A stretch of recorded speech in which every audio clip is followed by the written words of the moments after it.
भारत के एक सुंदर गांव भूतिया गांव में ग्रामीण एक सरल और शांतिपूर्ण जीवन जीते थे। घने जंगलों और ऊंचे पहाड़ों से घिरा यह गांव खूबसूरत तो था, लेकिन इसमें एक गहरा रहस्य छिपा था।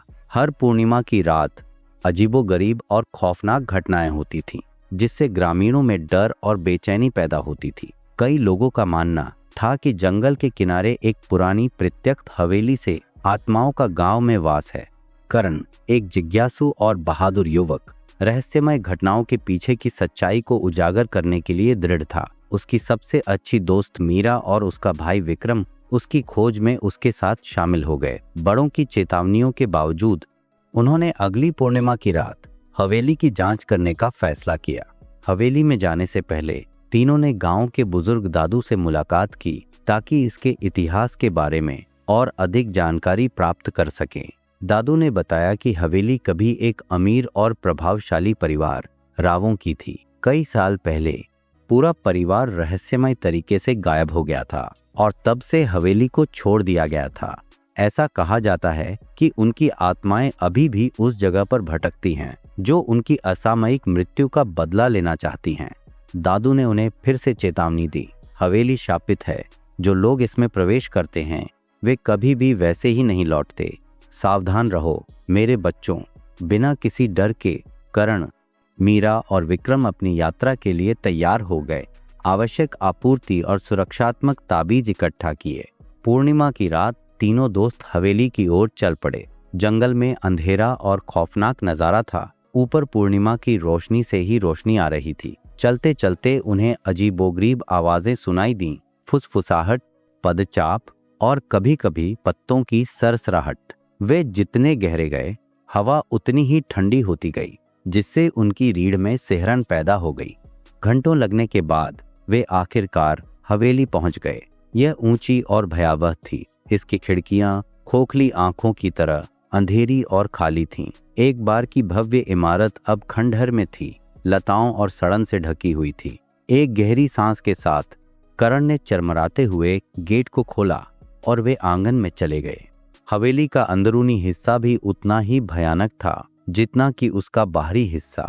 हवा धूल से भरी हुई थी और सड़न की गंध आ रही थी। फर्नीचर सफेद चादरों से ढका हुआ था और छत से मकड़ी के जाले लटक रहे थे। जैसे जैसे वे खोजबीन करते गए, उन्हें डर का एक जबरदस्त एहसास हुआ। उनकी आंखों के कोनों में अजीब सी परछाइयां हिलती हुई लग रही थी और तापमान और भी गिर गया। उन्हें ऊपरी मंजिलों तक ले जाने वाली एक भव्य सीढ़ी मिली। जैसे जैसे वे ऊपर चढ़ते गए, उन्हें फुसफुसाहट और उनके पीछे पीछे चलने वाले धीमे धीमे कदमों की आवाज सुनाई दी। मीरा ने अपने भाई की बांह को कसकर पकड़ लिया, जबकि करण टॉर्च लेकर आगे बढ़ रहा था। वे जिस भी कमरे में गए, उसमें अपने अपने रहस्य छिपे हुए थे। राव परिवार की पुरानी तस्वीरें उन्हें घूर रही थीं।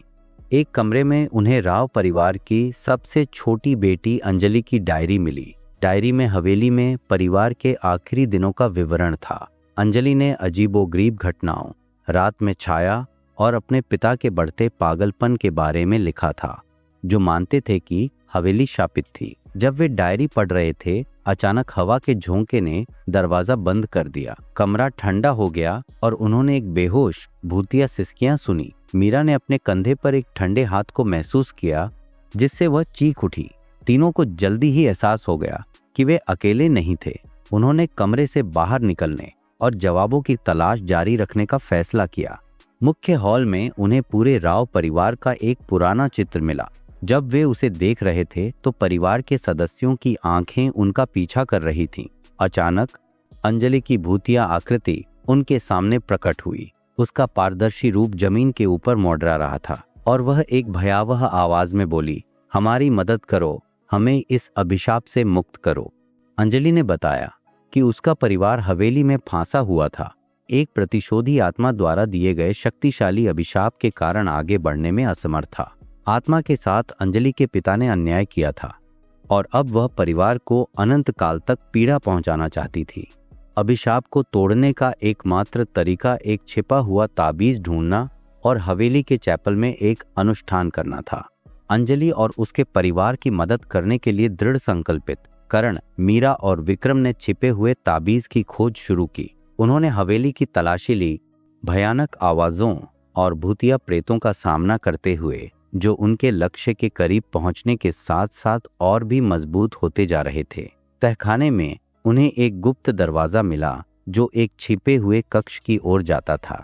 कक्ष के अंदर उन्होंने ताबीज की खोज की जो एक दूसरी दुनिया की रोशनी से मंद रूप से चमक रहा था। जैसे ही उन्होंने इसे छुआ, जमीन हिल गई और दीवारें उन्हें बंद करने लगी। प्रतिशोधी आत्मा, जलती हुई लाल आंखों वाली एक छायादार आकृति प्रकट हुई और उन पर हमला किया। उन्हें ताबीज लेकर भागने से रोकने की कोशिश की। ताबीज हाथ में लेकर तीनों हवेली के चैपल की ओर दौड़े। आत्मा उनका पीछा करती रही।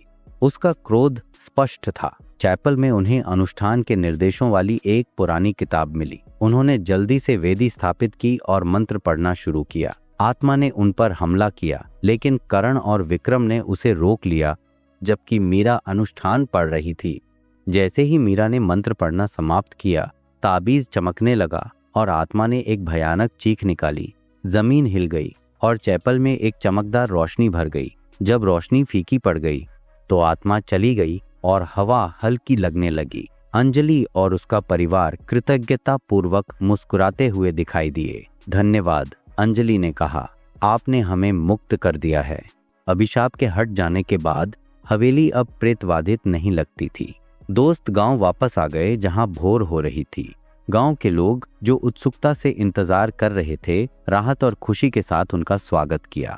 करण, मीरा और विक्रम ने अपनी कहानी साझा की और गांव के लोगों ने उनकी बहादुरी और दृढ़ संकल्प का जश्न मनाया। हवेली, जो कभी डर का स्थान थी, साहस और लचीलेपन का प्रतीक बन गई। गांव के लोगों ने इसे पुनर्निर्मित करने और इसके इतिहास को संरक्षित करने का फैसला किया। इसे सीखने और चिंतन का स्थान बना दिया। करण, मीरा और विक्रम स्थानीय नायक बन गए। उनकी कहानी ने भावी पीढ़ियों को अपने डर का सामना करने और छाया में छिपी सच्चाई को उजागर करने के लिए प्रेरित किया।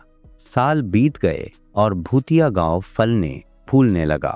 यह हवेली बहादुरी और दोस्ती की ताकत की याद दिलाती है। करण, मीरा और विक्रम बड़े हो गए, लेकिन उनका रिश्ता मजबूत बना रहा। वे अक्सर हवेली में आते थे, जो अब एक संग्रहालय है, और आगंतुकों के साथ अपनी कहानी साझा करते थे। गांव फलता फूलता रहा और भूतिया हवेली की कहानी एक किंवदंती बन गई जो पीढ़ियों से चली आ रही है। भूतिया गांव की विरासत साहस, एकता और उन लोगों की स्थायी भावना थी जिन्होंने अज्ञात का सामना करने का साहस किया, और इसलिए गांव जो कभी डर से ग्रस्त था, वहां रहने वाले सभी लोगों के लिए आशा और लचीलेपन की किरण बन गया। अगर आपको कहानी पसंद आई तो और भी कहानियों के लिए चैनल को सब्सक्राइब करें।